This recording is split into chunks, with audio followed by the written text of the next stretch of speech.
This is your one and only 𝐈𝙪𝙩𝙀81 with your daily dose of video goodness, and welcome back to another exciting episode of Weekend Magic. So we're going to do something a little different this week.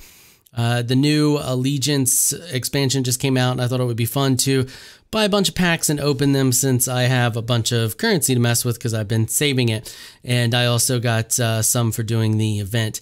So we're going to pop on over here to the store, and we're going to go to packs, and we're just going to buy 10 of these. Wish they'd let you just buy like 10 at a time or 5 at a time. I don't know. We'll just click away.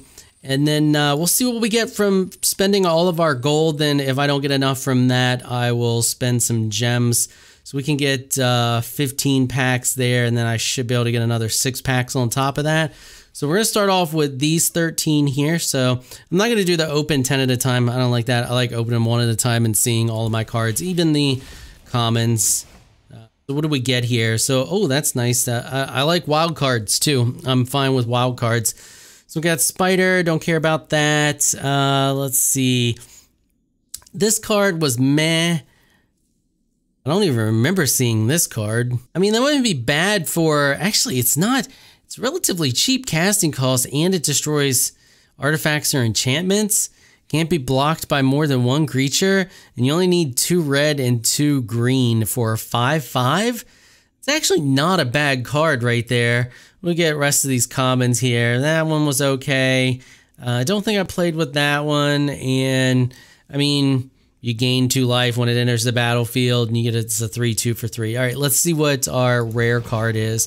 Oh, nice. Planeswalker right from the get-go. I'll take that. That was a good pack right from the get-go. Two decent things and a wild card. Love me some wild card action. All right, let's open up this next one and see what we get.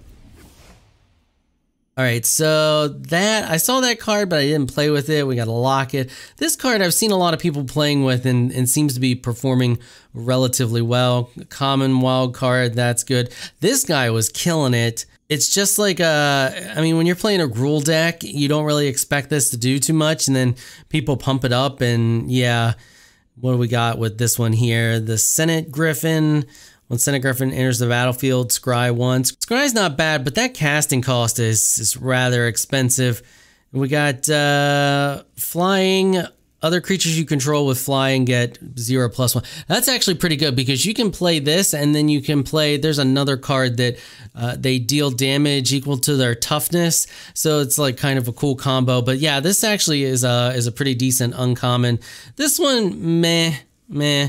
All right, let's see what our rare card is. Nice. Theater of Horrors. Heck yeah. We are killing it so far with the rare cards. This card is fantastic. I played with this card in the preview event, and I absolutely loved it. So that saves me from having to craft at least one of those. I'm definitely going to have 4 of those at some point. But yeah, love that card. All right, let's move on to the next pack here. All right, so another one of these. This card was meh.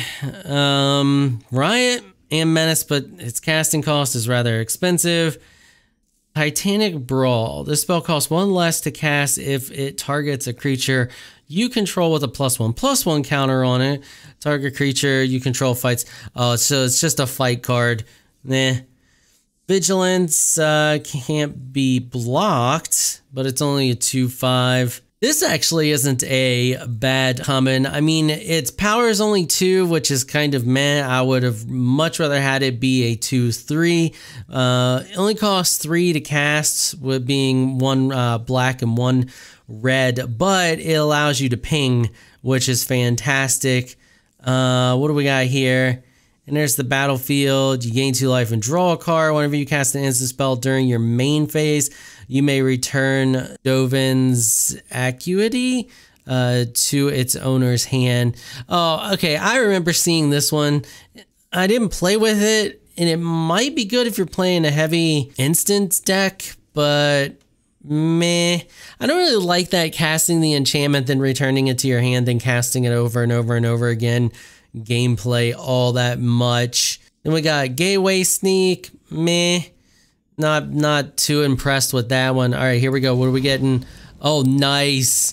We are killing it. Absolutely killing it on the luck here for our rare card section. Everything else, the commons have been meh. I mean, we've gotten 2 of these already. The uncommons have been mediocre at best.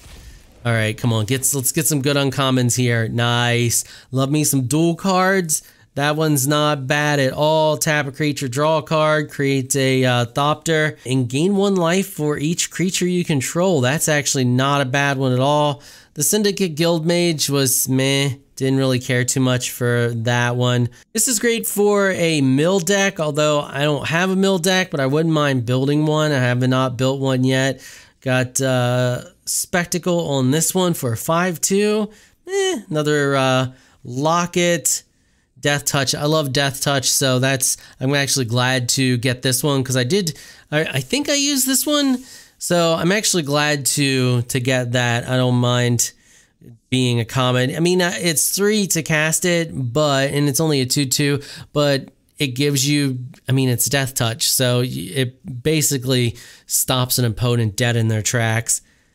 Then we got Deface, so we can destroy target artifact, destroy target creature with Defender. Meh, that's kind of terrible.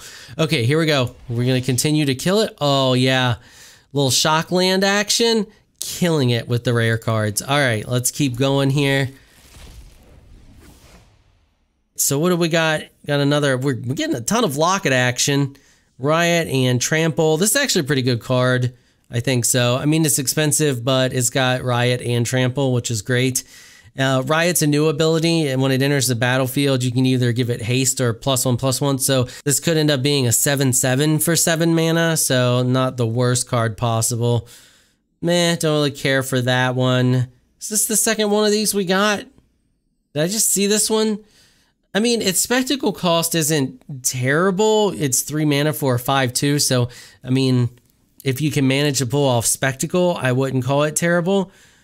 Open the gate, little ramp action. Melt Ward Ignis. I don't think I saw this one. Sacrifice it to gain control of target creature with power 3 or less until end of turn. Untap that creature.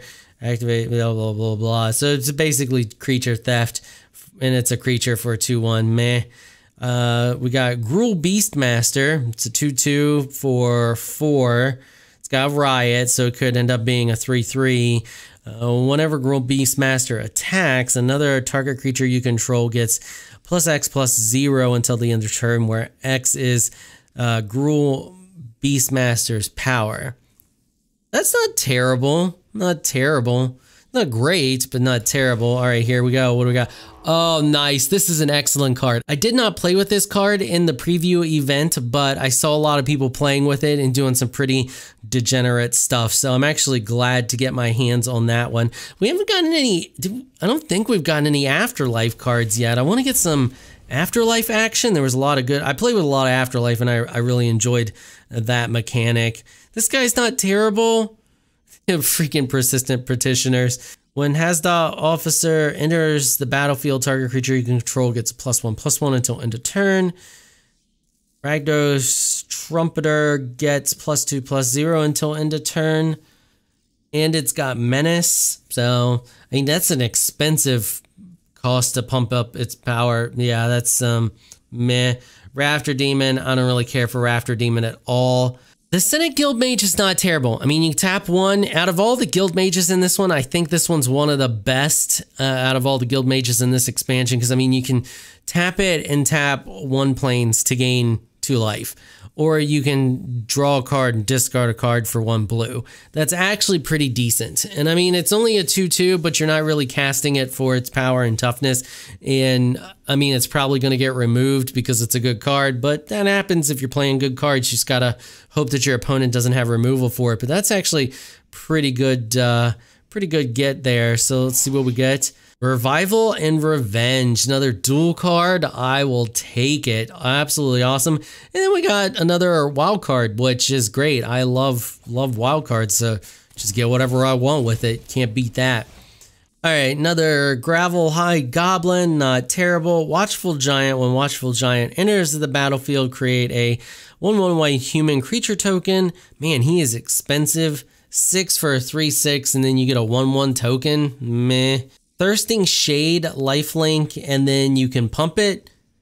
I mean, it casts 3 to give it +1/+1, but even then it's got lifelink and it only costs 1 to cast, so could be a worse card. That's actually not terrible. And then we got another Guild Mage here. Like, see, this Guild Mage is okay as well, but not as good as the last one. She allows you to essentially put extra +1/+1 counters and move +1s. She's a little more expensive to do that stuff with, though. Then we got another wild card common. For our other uncommon, we got Trollbred Guardian. It's got adapt to each creature you control with a +1/+1 counter on it, has trample. That's actually not bad. If you're playing a ramp deck and you get this guy out, that's gonna be good. So not terrible. Actually, I'm pretty happy with the uncommons we got this time, and the commons weren't too terrible either. Let's see if we can continue to kill it on these rares. Now, I saw some people do some, I actually, in the preview event, saw someone play a Thud deck using this guy, and it was absolutely ridiculous. I was winning the whole time, and then they had this card, or they played this card, and actually, no, they had this card out. It was like a 32-32, and then they thudded me with it. And I couldn't help but laugh because it was hilarious. All right, moving on to the next pack here. Okay, so we got more locket action. I don't know about you all. Let me know how you feel in the comments. We actually got a lot of lockets this time. I don't really play with the lockets. I don't really care for them. I see a lot of people say that they're good and they like them, but I don't know. It could just be a preference thing with me, but I don't really care too much for them. But we killed it in the locket department this time around. Got another one of these ones, another one of those. We've already seen a bunch of those. For our uncommons, though, we got another dual card. It's actually not a bad dual card. I like that one. And then we got Cry of the Carnarium for removal. That's a really good uncommon there. So it gives all creatures -2/-2 until the end of turn, and then exiles all cards in all graveyards that were put there from the battlefield this turn. If a creature would die this turn, you exile it instead. Actually, that's a really good uncommon. Okay, here we go for our rare. Oh, nice. Sweet. So out of these packs so far, we've gotten 2 of the Planeswalkers. That's fantastic. That makes me very happy. We're going to move on here, see what else we can get. Another uncommon wild card. Once again, I'll take that. Some more ramp. What's this dude do? When Sage's Row Servant enters the battlefield, scry 2, and it's a 2/1 for 2. That's not a bad common. I might maybe use that. I like scry. Scry's super handy. I don't like that it's only has a toughness of 1, but it does have a power of 2, which is actually pretty good. Target creature gets +2/+2 until end of turn, and then if you play it during your main phase, that creature gains flying until end of turn. That's pretty good. Burn Tree Vandal, Riot. When it attacks, you may discard a card. If you do, you draw a card. That one's pretty good. And this guy's super handy. I actually had this guy in one of my decks.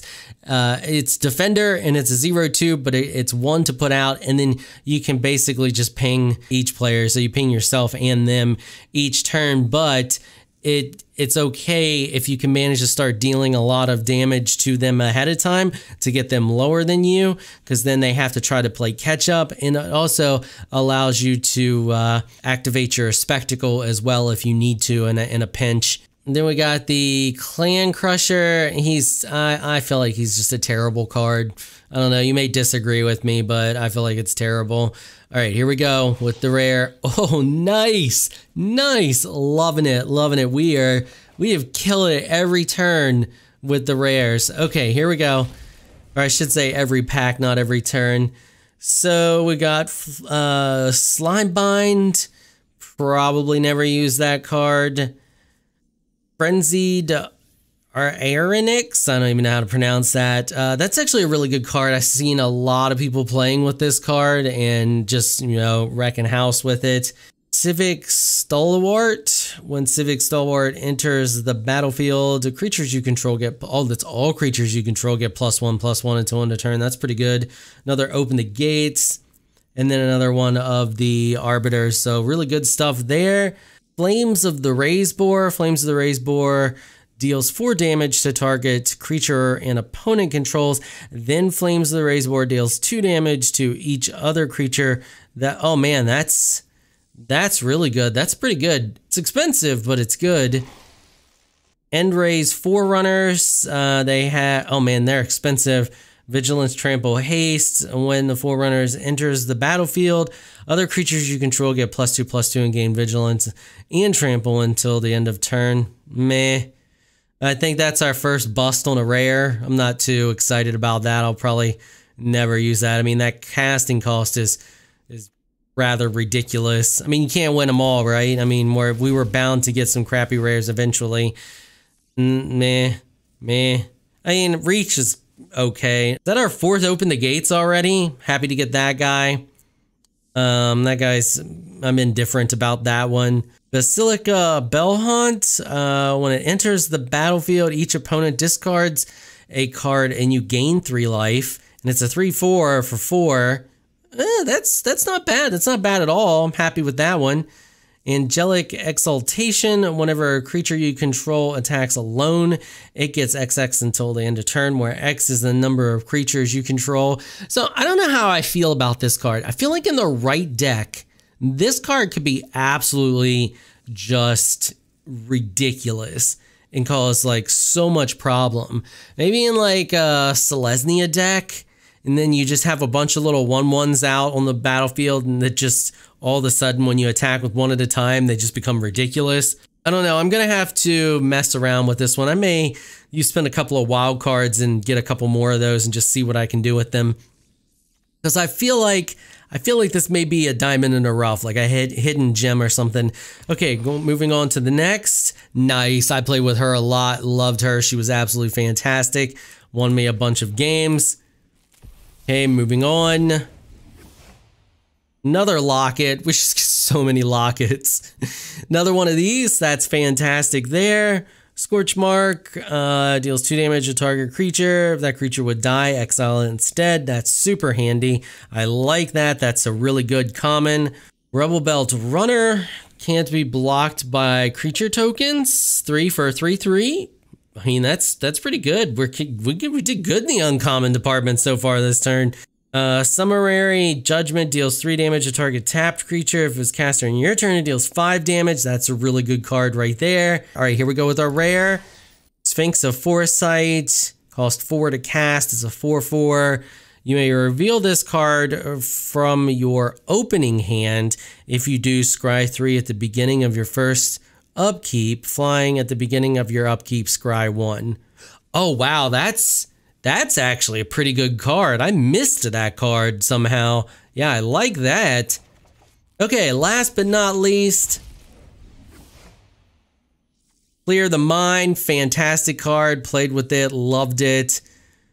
Riot Menace 2/2. Didn't we already get a couple of those? We may have gotten 1 or 2 of those already. Exposed to daylight, destroy target artifact or enchantment, and then you get the scry. I like that they're putting scry on the white cards. Enters the battlefield, it becomes blocked, deals 1 damage to... Oh, we already got 1 or 2 of those before. Nice. Finally, our first Afterlife card. Essence Capture, absolutely fantastic card. Conclave of Calamity. Whenever a creature you control with the power of 1 or less attacks, it deals 1 damage to target, but that's a good one. Yeah, I like that one. All right, last rare. Oh, sweet. We could just make it whatever we want. So, yeah, that was pretty fun. Unfortunately, we've hit our wrap-up time. I want to open some more packs, but I may wait. Let me know if you all enjoyed watching this or if you just would rather see gameplay, and then I'll take your comments and decide on whether or not I want to spend some of these gems to open some more packs. So, yeah, that's going to wrap it up for this episode. If you like what you saw, consider hitting that sub button. I want to give a big thank you to my patrons for making this episode possible. You all are absolutely amazing people. If you would like to join my elite crew of Patreon supporters, please check out the link in the description below. If you enjoyed this video, please leave a comment down below. Let me know what you thought. If you're shy, you don't like to comment, just hit that thumbs up button and show your support. Until next time, thanks for watching.